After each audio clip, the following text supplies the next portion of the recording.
जी sir फरमाइए। कमरा मिल जाएगा? हाँ जी। रैम्बो, मुराद, आए सर, आए जी, आए।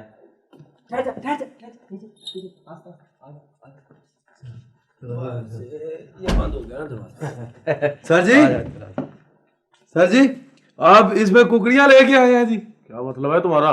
ये जी वाजे आ रही हैं, ऊपर पंजे मार रहे हैं, शड़प शड़प और शड़प। पाई जी इसको जरा नीचे उतार दें। अच्छा नहीं जी। नहीं, अगर कुकड़ियाँ हैं तो आज रात खाने के लिए इनको इजी फील करते हैं। आप इसे नीचे उतारो अच्छा जी। और इसके लिए 1 किलो कच्चा गोश्त लेकर आओ। अच्छा जी। है सर जी, कच्चा गोश्त? मैं समझ गया हूँ जी इसमें क्या है। इसमें सर जी वो है। नहीं, अच्छा जी, तो आप बिल्लियों की इंपोर्ट एक्सपोर्ट करते हैं, यानी इधर की बिल्लियां उधर और उधर की बिल्लियां? जी नहीं। हाँ? आप जाएं और जब हम बुलाएं तब आएं।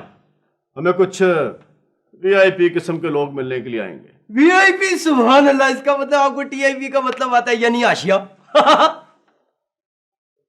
पहले आप जाए ना, हाँ। इसके लिए ताजा और कच्चा गोश्त लेकर आए, फिर आपको टीआईपी का मतलब बताते हैं।